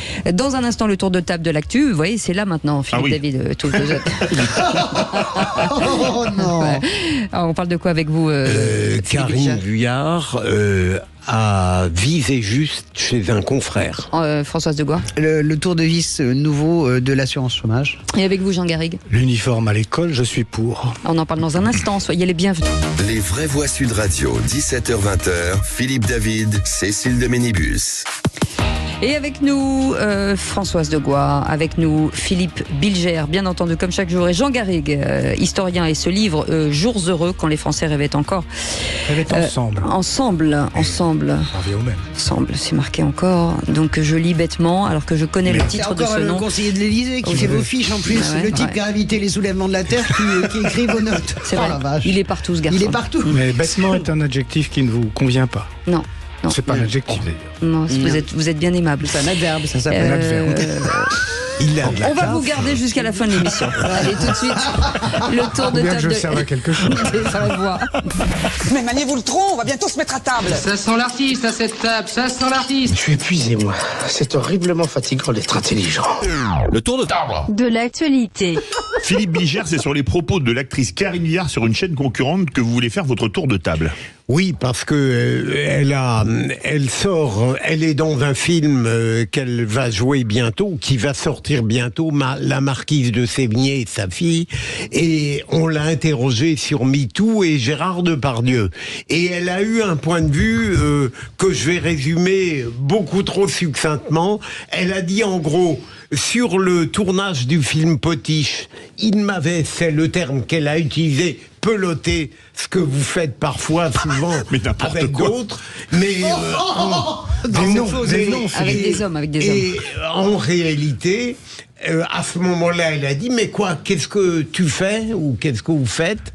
Il a arrêté net, et elle a voulu montrer que pour les agressions qui lui sont faites, les attaques qu'elle reçoit, elle est partisane de se défendre toute seule. Elle ne fait pas appel à la société, mais en revanche, elle comprend totalement les gens qui, comme Judith Godrèche, ont besoin d'avoir été conseillés, stimulés, pour avoir le courage, à un moment donné, de sortir de l'emprise et porter plainte. Oui, et bien sûr, je plaisantais en ce qui vous concerne, d'ici que vous ayez mis tout sur le dos. Non, mais Karine Viard, après, c'est chacun sa personnalité, mais la dernière affaire en date pour Gérard Depardieu, qui est tout à fait accablante, qui date de 2021, avec pas la décoratrice, je pense, qu'il a quasiment saisi, comment dirais-je, avec des mots grossiers, on peut les répéter, hein, je vais mettre mon pylône dans ta chatte, etc. Elle a réussi à se débattre, elle a réussi à sortir, toute l'équipe l'a protégée, il n'empêche qu'elle raconte que pendant tout le tournage, sa vie a été un enfer, chaque fois qu'il l'a croisé, il l'a traité de sale pute. Donc ça, c'est pas prescrit. Après, il faudrait peut-être mettre au conditionnel aussi. Non, parce que... non, mais je donne son témoignage. Non, mais je veux dire, ce témoignage-là, il n'est pas prescrit, ça va être instruit. Elle a porté plainte. Donc, moi, j'entends ce que dit Karine Viard, et je respecte tout à fait, et elle respecte aussi. Je suis quand même un peu atterré par le silence assourdissant face au très beau discours de Judith Godrèche. Bien sûr que tout le monde s'est levé parce que personne ne pouvait faire autrement, même si la dernière fois, ça s'est pas passé comme ça. Mais il y a quand même encore quelque chose qui dysfonctionne quand même dans ce milieu du cinéma. Jean Garrigue. Non, il est bon que la parole des femmes soit aujourd'hui entendue, enfin, notamment dans ce milieu où les femmes ont été longtemps tributaires du désir des hommes, mais désir, je dirais, esthétique, mais aussi, malheureusement, du désir érotique ou sexuel. Donc, il est très bon que les femmes s'expriment. Pour ce qui concerne Judith Godrèche, j'ai trouvé qu'on l'avait beaucoup entendu dans tous les médias, mais je comprends aussi qu'elle ait éprouvé ce besoin, et de se faire entendre, mais de se faire entendre justement au-delà de son cas personnel, pour toutes les femmes qui ont été victimes de son discours était remarquable. Et son discours était remarquable, au clip de la son, c'était formidable, franchement. Puisque vous avez la parole, Jean Garrigue, sur cet uniforme à l'école. Oui, écoutez, l'expérimentation commence ces jours-ci, d'après ce que j'ai vu, y compris à Béziers chez Robert Ménard.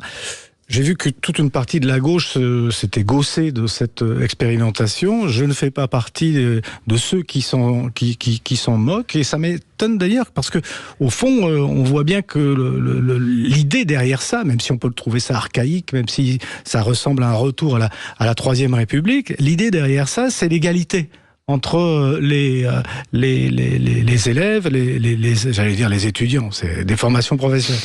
Mais je trouve que l'initiative est bonne. Je trouve que d'ailleurs elle existe dans beaucoup d'autres pays ou dans les pays, les territoires d'outre-mer, les dom-tom, et qu'elle évidemment, comme ça a été dénoncé par les syndicats en disant mais ça ne résoudra pas tous les problèmes d'inégalité, etc. Évidemment, c'est un des aspects d'une espèce de reconquête de ce que devrait être, à mon sens, l'espace pédagogique dans ce pays. Les résultats sont pas très bons. Je pense que on a besoin de ce type d'initiative.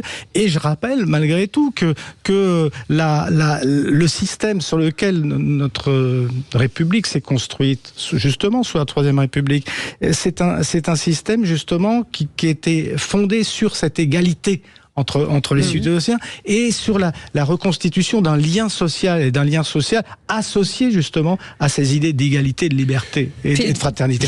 Donc moi je suis pour et je dis ça n'a rien d'archaïque, au contraire c'est quelque chose qui peut aider justement à se rassembler. Je suis rassuré puisque je partage l'avis de Jean Garrigue.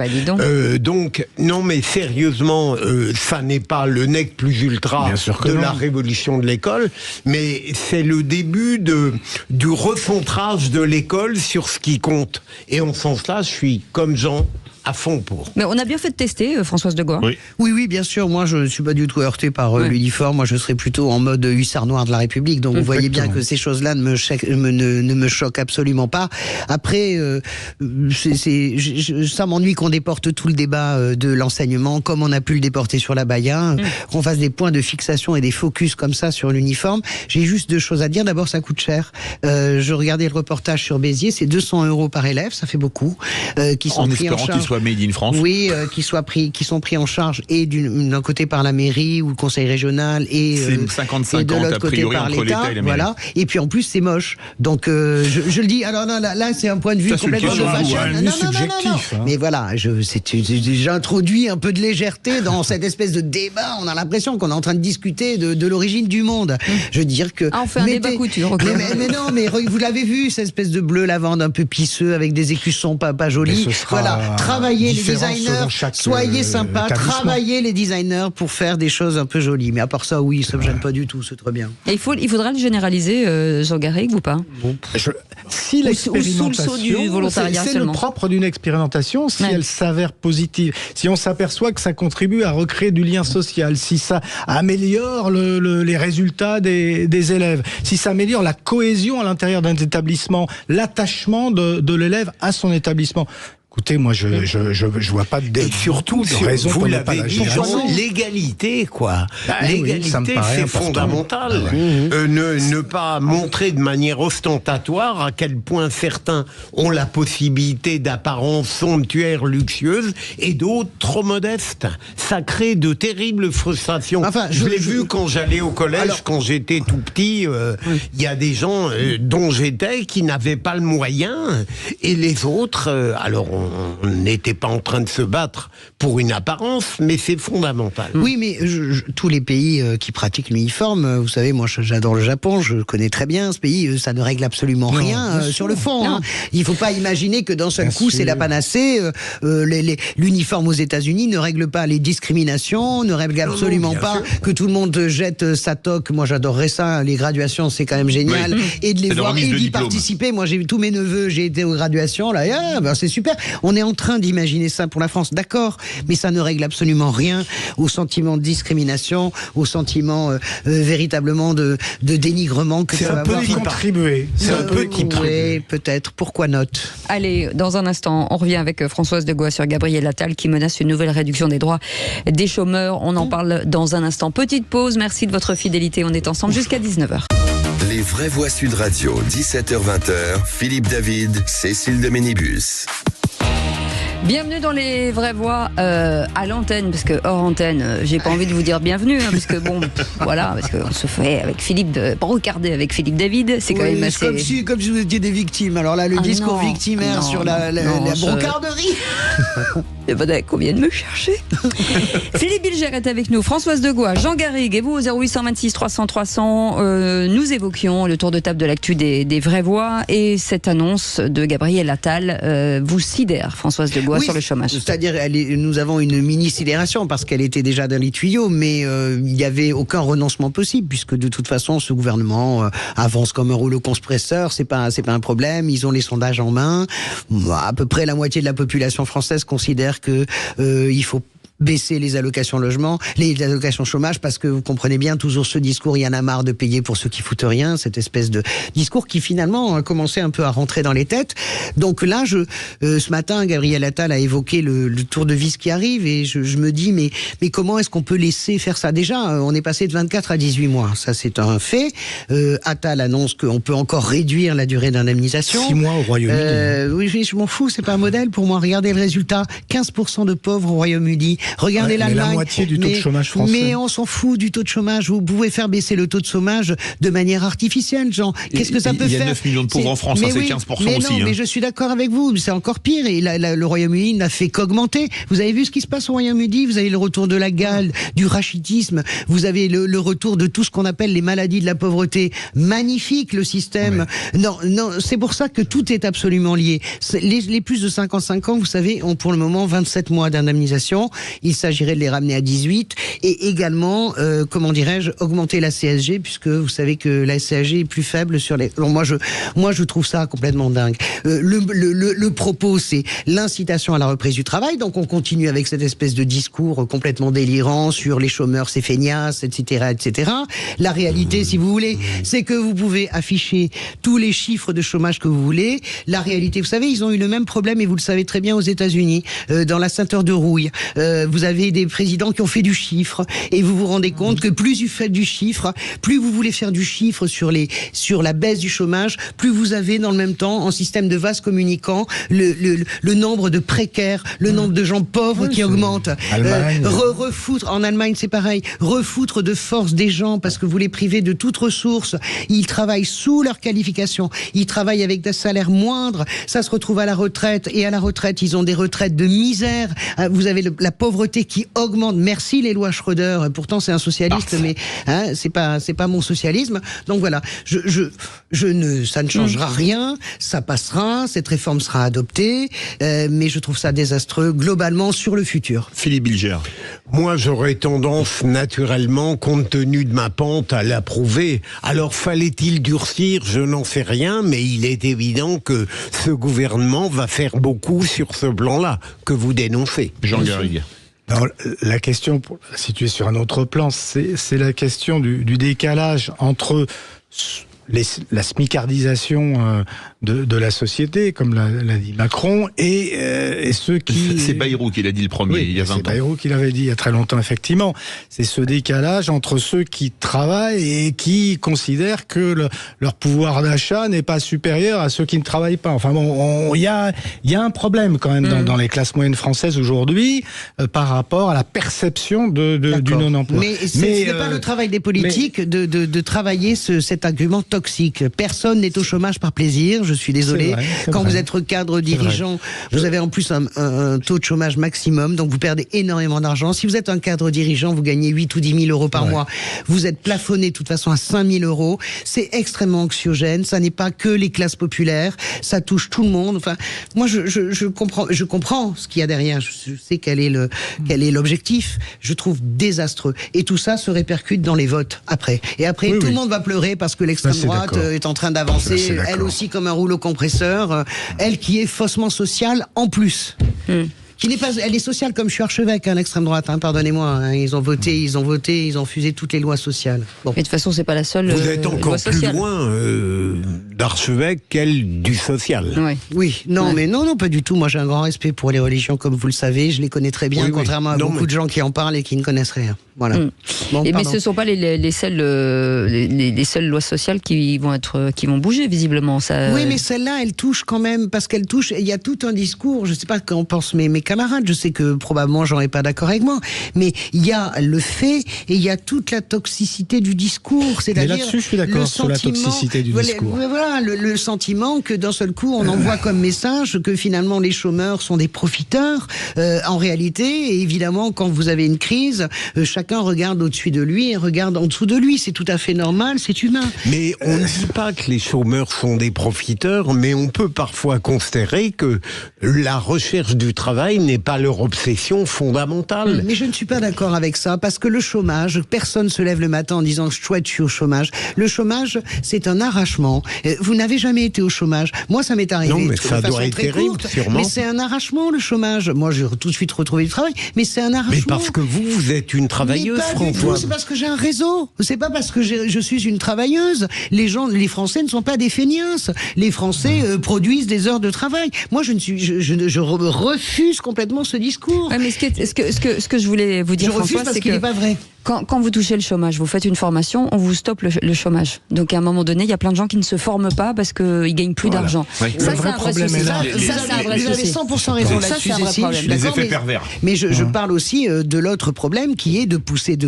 Au bout de 2 fois, vos allocations désormais sont sucrées, de refus. Vous avez le droit quand même. Écoutez, imaginons que j'ai un doctorat de littérature, ce que j'adorerais d'ailleurs avoir. J'aurais voulu continuer jusqu'au bout sur la littérature.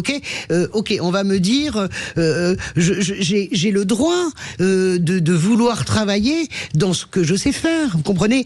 Presser les gens, être dans la pression, c'est pas un bon exemple la littérature, ça peut être autre chose. Presser les gens, mettre de la pression en permanence sur eux, avec le temps qui file, les allocations qui baissent. Françoise, vous partez dans des domaines où de toute façon vous n'utilisez plus vos compétences. Tout ça est un appauvrissement général. Mais il y a beaucoup de gens qui font des métiers qui n'aiment pas, ils se retrouvent au chômage. Moi je dis, continuez de les payer, formez-les à des métiers qu'ils aiment ou qu'ils aimeraient, vers lesquels ils aimeraient aller. Et là je pense qu'il y aurait moins de chômage. Dans lesquels il y a des débouchés. Mais Cécile, je suis d'accord, mais la réalité c'est qu'on n'a rien pensé. Vous savez, c'est pour ça que je vous en parle. Mais bien sûr, on a beaucoup moqué l'idée de revenu universel, mais le revenu universel, il a été pensé justement pour ça, par des chercheurs de droite au départ. Mais je dis ça, bien sûr, des libéraux, pour pallier tout ce qui nous arrive, c'est-à-dire cette révolution incroyable qu'est la révolution numérique, pour pallier ces métiers qui vont disparaître et ces métiers qui vont apparaître. Nous ne pensons à rien, on raisonne à un an et c'est insupportable. Merci beaucoup, Françoise. Et les conséquences politiques de ça, dont on parlera avec Jean-Yves Camus d'ailleurs. Absolument, c'est dans très peu de temps, juste un petit dodo et on va revenir dans un instant, puisqu'on va revenir sur les 100 jours, bientôt les 100 jours des élections européennes qui auront lieu le 9 juin. Je vous rappelle, une majorité conservatrice émergerait au Parlement européen, Philippe. Alors parlons vrai. Est-ce que cette montée s'explique par les problèmes d'immigration dans une grande partie de l'Europe ? Y a-t-il un retour de la nation dans les opinions publiques contre l'Europe fédérale ? Est-ce que vous comprenez ce basculement à droite des différents pays européens ? Européenne, va-t-on vers un grand basculement à droite ? Vous dites oui à 91%. Vous voulez réagir, le 0826 300 300. Et Jean-Yves Camus est avec nous, politologue, spécialiste de l'extrême droite. Bonsoir, merci d'être avec nous en direct. Si ce Parlement vire à droite, est-ce qu'il y aura des conséquences sur l'environnement ? Est-ce qu'il y aura des conséquences aussi sur la politique étrangère ? Il y aura incontestablement des conséquences sur la politique environnementale et des conséquences notamment sur l'élargissement et l'aide qui est apportée à l'Ukraine. On en parlera dans un instant. 0826 300 300, soyez les bienvenus, on est ensemble jusqu'à 19h. Sud Radio, votre attention est notre plus belle récompense. Merci pour la qualité des émissions que vous proposez, la qualité de vos intervenants et des témoignages. Sud Radio, parlons vrai. Sud Radio, en direct du Salon de l'Agriculture. Philippe David, on sera où demain ? Au Salon de l'Agriculture. Chez qui ? Chez Lidl. Ah, exactement, à partir de 17h sur le stand Lidl. Les vraies voix avec Cécile de Ménibus et Philippe David, en direct du Salon de l'Agriculture sur le stand Lidl. C'est demain de 17h à 20h à la Porte de Versailles à Paris. Sud Radio, parlons vrai. Rassurez-vous, ce n'est pas votre pare-brise. Mais si ça vous arrive, contactez Carglass directement. Chez nous, vous trouvez un rendez-vous très vite. Sur carglass.fr, votre rendez-vous, vous l'avez en 3 minutes. On a juste besoin de votre numéro d'immatriculation et c'est réglé. En plus, en ce moment, pour toute intervention pare-brise, Carglass vous offre 60 € de lavage de votre voiture. C'est chez Wash de Total Energy et c'est jusqu'au 15 mars. Alors dépêchez-vous d'en profiter. Carglass répare, Carglass remplace. Conditions sur carglass.fr. N'oubliez pas, .fr. Sud Radio Dax. 102. Sud Radio. Dites donc, cher voisin, on s'est offert une pergola. Oui, une pergola bioclimatique à prix direct usine. Et je l'ai montée moi-même. Et tu l'as dénichée où, cette petite merveille? Sur usineonline.com. Tu choisis tes options et dimensions. Tu trouves tout. Des pergolas, stores, carports, portes, portails, peintures. Des fenêtres et volets aussi? Tout. Et en ce moment, ils sont en promotion à moins de 30% avec livraison offerte. Usineonline.com? Faut que j'en parle à ma femme. Chérie! Usineonline.com. Cliquez, commandez et profitez. Les vraies voix Sud Radio, 17h-20h, Philippe David, Cécile de Ménibus. Retour des vraies voix avec Philippe Bilger, Françoise Degois et Jean Garrigue. C'est l'heure du coup de projecteur de l'actualité. Les vraies voix Sud Radio, le coup de projecteur des vraies voix. Quelles conséquences aurait selon vous la victoire de l'extrême droite le 9 juin? C'est l'enlisement définitif de l'Union européenne. Eh bien, je choisis le Rassemblement national sur la liste de Jordan Bardella. C'est difficile pour la gauche. Nous nous tournons vers des partis qui se désintéressent complètement de l'Europe. Pendant plusieurs années, j'ai été au cœur des institutions de l'Union européenne et j'ai pu mesurer l'urgence qu'il y a à agir contre l'immigration illégale. Les élections européennes, c'est une élection proportionnelle à un tour. Chaque voix compte. Le Parlement pourrait éventuellement aller un peu plus à droite que jamais dans son histoire en juin prochain, selon une projection. Les partis nationalistes pourraient même arriver en tête, ce qu'ils disent en tout cas dans 9 pays. Selon ce groupe de réflexion, le centre perdrait la majorité au profit de la droite conservatrice. Philippe. Alors parlons vrai, est-ce que cette montée des droites s'explique en particulier sur les problèmes de la crise migratoire? Est-ce qu'il y a un retour de la nation dans les opinions publiques contre l'Europe fédérale? Est-ce que vous comprenez ce basculement à droite des différents pays européens? Et à cette question européenne, va-t-on vers un grand basculement à droite? Vous dites oui à 91%, vous voulez réagir, le 0826 300 300. Et pour en parler, Jean-Yves Camus est avec nous, politologue, spécialiste de l'extrême droite, coordinateur de l'Observatoire des radicalités politiques à la Fondation Jean Jaurès, et vous avez aussi contribué à l'histoire de l'antisémitisme en France, paru en janvier chez Robert Laffont. Merci d'être avec nous. D'abord, avant de revenir vers vous, Philippe Bilger, sur cette prédiction du retour, enfin en tout cas de l'arrivée de la droite. Je n'ai pas pu demeurer sourd à ce qui s'est dit un petit peu avant. Antenne. Mais peu importe, faisons, et d'ailleurs pourquoi pas, comme si l'interrogation était pertinente et comme si en réalité on allait avoir un retour peut-être dans l'instance européenne des droites nationalistes. Moi, ce qui m'intéresse, c'est de voir pourquoi le rêve européen, dans son originalité et dans son principe, paraît complètement battu en brèche. Est-ce que c'est parce qu'il était lui-même trop utopique et trop naïf et que ce rêve de concorde européenne n'était pas opératoire, ou est-ce que c'est le monde lui-même qui devient tellement dur avec l'immigration, les problèmes des pays, les problèmes économiques, les problèmes régaliens, qui font que tout à coup l'Europe évidemment ne représente plus un bouclier, une protection, mais qu'on revient très naturellement à la politique des nations et des États. Je serais curieux tout à l'heure d'entendre notre intervenant là-dessus. Françoise Degois. Moi, je fais pas du tout la même analyse parce que cette étude que je trouve totalement grotesque, en fait, non pas parce qu'elle me convient pas. Bien sûr qu'en tant que femme de gauche et de gauche bien rouge, je n'aime pas cette étude, mais c'est surtout que ça correspond pas à la réalité. Je veux bien le discours, nous revenons vers l'Europe des nations, du repli sur soi. Le rêve européen, il est absolument pas mort. Quand vous regardez les forces aujourd'hui au Parlement européen et les forces qui sont créditées sur l'ensemble des 27 pays, il ne faut pas imaginer qu'une hirondelle fait le printemps, pas plus que la Hongrie ne fait l'Europe. Il y a la puissance, comment dirais-je, de la social-démocratie écologique et du centre qui est là et qui est bien là. Et bien au contraire, je dirais même que la bascule peut se faire. C'est une vraie confrontation qui existe et et que cette bascule-là entre le centre et la gauche social-démocrate, elle est tout à fait faisable le 9 juin. Il ne faut pas imaginer que la situation française et la percée de Jordan Bardella égale l'Europe. Dernier point, la gauche aussi regagne. Je dirais juste par exemple que la grande région Sardaigne, deuxième plus grande île de la Méditerranée, est repassée à gauche contre toute attente en Italie le week-end dernier. Allez, rapidement pour donner la parole à Jean-Yves Camus. Non, mais je veux laisser Jean-Yves Camus s'exprimer, c'est lui le spécialiste. Simplement, les périodes de crise comme celle que nous vivons, forcément engendrent des replis identitaires et nationalistes. Qu'il y ait une poussée, on le voit en France, en tout cas, c'est de façon très claire, de ces idées et des formations qui les représentent, ça me paraît une évidence. Mais comme l'a dit Françoise, on voit aussi que si on regarde à l'échelle de toute l'Europe, on voit que le groupe conservateur de centre-droit, le PPE, et les groupes social-démocrates se maintiennent. Il n'y a pas de raison de penser qu'ils ne se maintiendront pas, parce qu'il y a aussi un équilibre dans les différentes forces politiques des pays qui sont concernés. Il y a un modèle de société, et c'est pas celui de la droite nationaliste. Allez. Jean-Yves Camus, on dit que la France est plus à droite que jamais. Certains observateurs le disent. Est-ce le cas aussi pour l'Europe, à 3 mois, un tout petit peu plus de 3 mois des élections? Non, ce n'est pas uniformément le cas.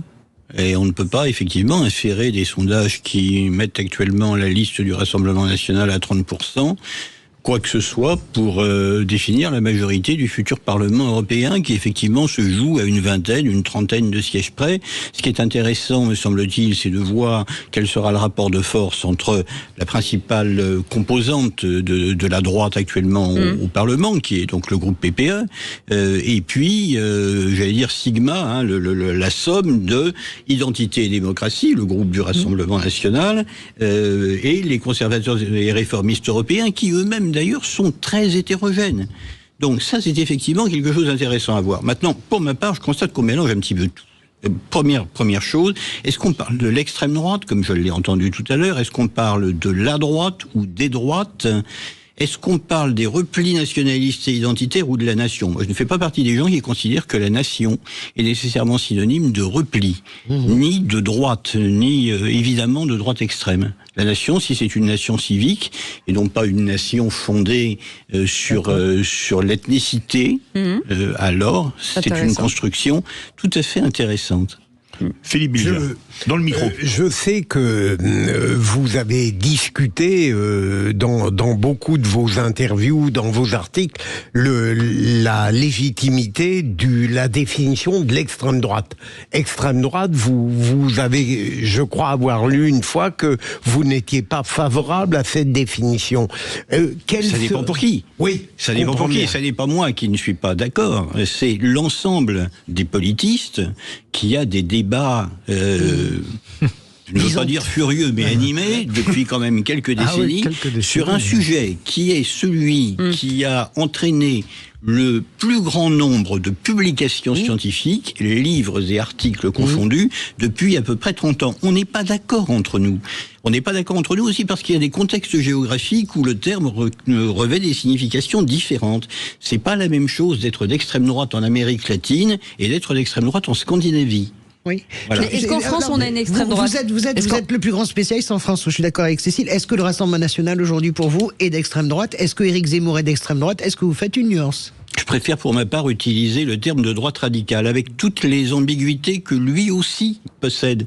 Vous parlez d'Éric Zemmour là?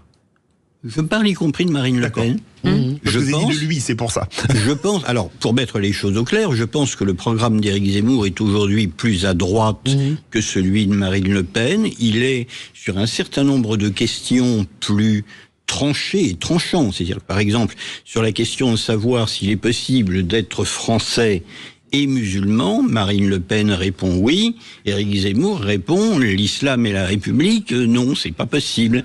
Ça, c'est tout de même un positionnement dont il faut. Donc pour vous, il n'y a plus d'extrême droite en France? Non, mais il y a évidemment une extrême droite. Il y a des bruits d'une liste qui, en France, regrouperait les différentes composantes de l'ultra-droite, dont ça a une chance sur 100 de se faire, et si ça se fait, ça recueillera 0,1% des voix. S'il s'agit de parler, par exemple, des Allemands de Die Heimat, qui sont une toute petite formation qui a succédé au NPD, ces gens vont présenter une liste aux européennes. Est-ce que l'AfD est d'extrême droite alors ? Alors l'AfD est un parti très intéressant parce que c'est un parti composite. C'est l'un des rares partis qui continue à tolérer en son sein l'existence de tendances, factions. Oui, on peut l'appeler comme on veut, un petit peu comme le Front National à l'époque de Jean-Marie Le Pen, au sein duquel on pouvait assez facilement, par l'examen de la littérature produite par telle ou telle fédération, dire ces gens-là sont plutôt catho-tradis, ces gens-là sont plutôt nationalistes révolutionnaires, ces gens-là ont quand même un discours néo-fasciste qui transparaît. On pouvait encore le dire dans un certain nombre de cas.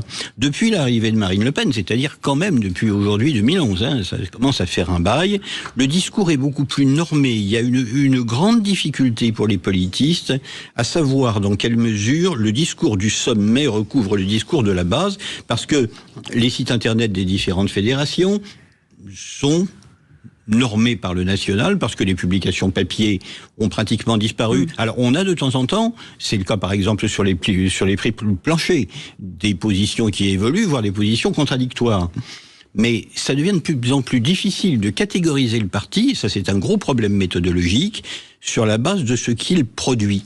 Donc, ce qui veut dire, je rebondis sur ce que vous dites, quand certains opposants du Rassemblement National disent exprès Front National, c'est une faute. Oui, moi je veux bien, on peut continuer à appeler Fratelli d'Italia Mouvement Social Italien et appeler l'AfD Parti National Socialiste, mais à un moment donné, quand on a des recettes qui ne marchent pas pendant 30 ans, il faut peut-être songer à les adapter, parce que sinon c'est la catastrophe qui vous guette. Jean Garrigue. Sur le plan... non, mais évidemment, je souscris à ce que dit Jean-Yves Camus pour essayer de retranscrire ce qu'est la complexité de cette nébuleuse de ce qu'on appelle l'extrême droite. On peut la considérer comme extrême droite d'une manière géographique, sur la géographie politique. On peut considérer qu'à l'extrême, il y a une extrême... Bon, c'est pas le plus intéressant. Effectivement, le terme de droite radicale me semble beaucoup plus opératoire. Est-ce que vous me rajoutez identitaire? Non, parce qu'elles sont pas toutes forcément, elles n'insistent pas toutes forcément sur la question de l'identité. Zemmour, c'est la droite radicale identitaire. Alors, oui, mais avec quand même quelques difficultés, si vous voulez. Moi, je voudrais savoir quelle est la place qu'Éric Zemmour, qui ne cache pas sa judéité, c'est ce que j'aborde dans le livre que nous avons publié il y a quelques temps. Je voudrais savoir à quelle sauce il serait mangé par un certain nombre de ses propres partisans, qui considèrent effectivement que, le judaïsme c'est bien, mais c'est quand même encore mieux quand ça tend vers la conversion, et que c'est bien à condition que ça ne s'exprime absolument pas ailleurs que dans la salle à manger. On les appelle encore les Israélites, d'ailleurs. Oui, mais vous croyez à Marine Le Pen au premier tour, mais au deuxième tour, est-ce que vous y croyez aujourd'hui ? Pour 2027 Il y a une quasi-certitude, c'est que ce cas de figure de Marine Le Pen remportant la présidentielle, que nous considérions comme quasiment impossible, et en 2017 et encore en 2022, est aujourd'hui du domaine du possible. Ça va se jouer on est actuellement dans la marge d'erreur des sondages, 50% pour Gabriel Attal, 50% pour Marine Le Pen, disait un récent sondage, on est dans la marge d'erreur. Maintenant, c'est vrai qu'on assiste actuellement, notamment de la part du gouvernement, à une tentative de réinstaller une sorte de front du refus, non plus de front républicain, face à Marine Le Pen et au Rassemblement National, de manière à ce que, en 2027, sans doute, elle fasse un score plus important qu'en 2022, mais qui ne lui permette pas de réussir à gagner. Encore une fois, le vrai plafond de verre, c'est 50% des voix plus une. C'est ce que dit quelle serait, sur le plan européen, la différence la plus sensible entre la droite conservatrice et la droite radicale? Quelles sont leurs différences fondamentales? Ça dépend des pays, et il y a un gros problème au sein de la droite conservatrice, c'est qu'on savait à peu près quelle était son identité. Elle était majoritairement chrétienne-démocrate. Et c'était vrai pour la CDU, c'était vrai quand elle existait pour la démocratie chrétienne. En Italie. C'était vrai pour un certain nombre de partis en Belgique, à la fois francophones et néerlandophones. J'ai l'impression, pour ma part, que ces racines dans le christianisme social sont en train de s'estomper. Qu'elles sont en train de s'estomper à la fois sur le plan économique, parce que, rappelons-le, la doctrine sociale de l'Église n'est pas libérale, et qu'elles sont en train de s'estomper parce que la majorité de la population des pays européens est aujourd'hui très éloignée de la pratique religieuse. On est dans l'ère de la post-religion et que ça ne, c'est moi l'expression, ça n'imprime plus chez les électeurs. C'est d'ailleurs toute la différence, par exemple, entre le MoDem de François Bayrou, qui a conservé cette tradition démocrate chrétienne et pour cause, et la droite, je dirais, républicaine d'aujourd'hui, les Républicains, dont on voit bien de quelle manière ils sont en train de franchir un certain nombre d'étapes qui les conduisent vers des positions de radicalité qui les rapprochent d'une droite nationale et identitaire. Ce qu'il y a d'intéressant dans l'attitude de ces républicains dont vous parlez, qui tentent à se rapprocher, peut-être pour des raisons tactiques, du Rassemblement national, c'est qu'ils n'ont pas compris les leçons de leur propre histoire. C'est-à-dire que depuis maintenant 30 et quelques années, on a un certain nombre de responsables qui disent, Charles Pasqua lui-même à l'époque avait eu cette faiblesse de dire, nous avons des valeurs communes avec le Rassemblement national. Je me souviens de l'avoir rencontré peu après, lui avoir dit, mais attendez, il y a quand même quelque chose qui dément totalement vos propos. Ce sont vos scores dans votre fief électoral. C'est-à-dire que plus vous utilisez ce langage, plus il monte. Plus il monte et plus vous baissez. Pourquoi ? Parce que finalement, vaut mieux que la copie. Non seulement cela, mais parce que vous ne pouvez pas, si vous restez dans le cercle ou dans l'espace politique de la droite, on va dire, conservatrice et libérale, délivrer, comme on dit en anglais, autant que les promesses du Rassemblement national. C'est ce que Marine Le Pen répète à tous ses interlocuteurs nostalgiques de Nicolas Sarkozy. Il leur dit, mais écoutez, on nous avait promis le Karcher, on l'a pas vraiment eu, et on nous avait promis une immigration drastiquement à la baisse, et en fait il est rentré, je reprends les termes de Marine Le Pen, davantage de gens sous Nicolas Sarkozy que lorsque Lionel Jospin était Premier ministre, ce qui est d'ailleurs factuellement exact. Donc, à cette sorte de course-poursuite, la droite, en l'occurrence LR, ne sera, à mon sens, jamais gagnante.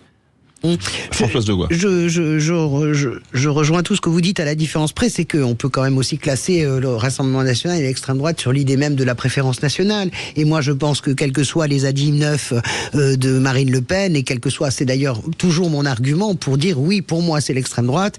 Voilà, l'idée même de préférence nationale. Et d'ailleurs, c'est un discours que vous retrouvez. Marine Le Pen a aussi une préférence nationale européenne. C'est-à-dire qu'il faut bien comprendre quand même que par rapport à l'Europe, quand Marine Le Pen dit le droit national doit être au-dessus du droit européen, évidemment que nous sommes là dans une ligne droite très dure. Mais ça n'est pas tout à fait ma question. Ma question, c'est, peut-être que je suis une terrible utopiste, mon sentiment à moi, c'est que le rêve européen n'est absolument pas mort. Il y a le focus qui nous fait croire qu'il est mort, mais je crois que quand même, la majorité des Européens pulsent encore avec ce rêve. Ou pas. Jean-Yves Camus. Et quand on voit le Brexit, manifestement, chez certains Européens, le rêve, il était mort. Ben non, tout le monde regrette maintenant, c'est pas vrai. C'est pas le Brexit, c'est que si vous interrogez des Français et que vous leur demandez quelle est votre identité, ils vous répondront d'abord, et ça me semble assez légitime, je suis français. Et ils vous diront ensuite, je suis européen. Parce que la grande faiblesse de cette identité européenne, c'est qu'elle s'est focalisée sur l'instauration d'un marché de libre circulation des hommes et des marchandises, dont certains veulent qu'il s'étende, je ne dirais pas à l'infini, mais enfin au-delà des frontières naturelles et historiques de l'Europe. Et le contenu civilisationnel du projet européen, c'est petit à petit dilué, si tant est qu'il a été prédominant aux origines même du rêve de Jean Monnet et de Robert Schuman. Est-ce que la préférence nationale est un gros mot ? Absolument. Je ne sais pas si c'est un gros mot, je sais que c'est un problème constitutionnel, en tout cas, ce qui est tout de même déjà quelque chose. C'est Bichard dans le micro. Parce que dans le micro. Je reprends la question parce que j'ai souvent eu des débats avec Françoise là-dessus. La préférence nationale, c'est un concept politique, ça n'est pas une indignité morale. Ça n'est pas constitutionnel, c'est juste pas constitutionnel. Quand on lit, non, ça n'est pas une indignité morale, mais quand on lit les 22 mesures pour 2022 qui servaient de programme présidentiel à Marine Le Pen, on voit tout de suite jusqu'où elle s'étend. Si elle ne s'étendait qu'à l'accès aux fonctions régaliennes, qu'un magistrat français soit de nationalité française, ça me paraît tout à fait logique. Mais cette notion de préférence nationale s'étend à l'accès au logement, en tout cas au logement subventionné, au logement aidé, et à l'accès à l'emploi. Or, moi, je suis plutôt partisan du fait que lorsqu'il s'agit de pourvoir un emploi, on sélectionne celui qui est le plus apte. Merci beaucoup Jean-Yves Camus, c'était passionnant. Il est toujours lumineux, Camus, c'est toujours le bonheur. Merci. Merci politologue, spécialiste de l'extrême droite et co-directeur de l'Observatoire des radicalités politiques à la Fondation Jean Jaurès, et aussi cette contribution à l'histoire de l'antisémitisme en France, parue en janvier chez Robert Laffont. Merci mille fois d'avoir été avec nous. Merci beaucoup Philippe Bilger. On se retrouve demain au Salon de l'Agriculture. Françoise, on se retrouve jeudi au Salon de l'Agriculture, et Jean Garrigue, vous revenez quand vous voulez. On a été. Pendant qu'on fait les andouilles au cul des vaches, lui, c'est un téléservice. Lui, il revient quand il veut, alors. Oui, absolument. Dans un instant. Au livre sur l'antisémitisme. On va vous parler, les amis, on va vous parler emploi dans un instant, les emplois agricoles avec toutes les écoles que vous allez pouvoir faire. On en parle dans un instant. À tout de suite.